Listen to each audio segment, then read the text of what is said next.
As a teacher, you speak volumes to your students before you even open your mouth to start a lesson. It's a scary thought, but kids have already begun to draw important conclusions about your standards, your seriousness, and how much you care about them.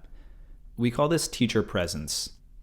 Whether you intend to or not, you communicate with your kids through your body language, posture, eye contact, and your voice. Teachers with good presence can seem to set the conditions for lots of learning to happen merely by existing in the classroom. When we say good presence, we mean projecting the authoritativeness and warmth that will allow you to be a demanding teacher who motivates students to meet high learning standards. Maybe you don't necessarily feel like you have good teacher presence right now. The good news is that presence is a skill, not a quality.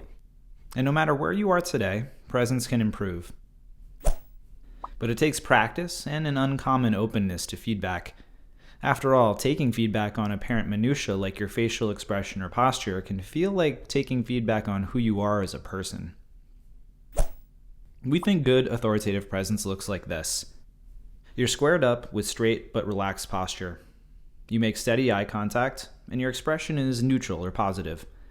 Your voice is decisive and strong enough to fill the room, and you employ controlled pauses as you speak. Your diction is formal and concise. That's what we think you should aspire to as a baseline. And if kids grow to expect this kind of warmth, confidence, and seriousness, you can modulate the quality of your presence to meet the needs of different moments in your lesson. If you're introducing new material or leading a discussion, you can slow your movements, shift to a more casual posture and conversational tone, and make relaxed eye contact with a new student every second or so. When you're giving directions or transitioning activities or addressing minor off-task behavior, you'll want to project a bit more authority.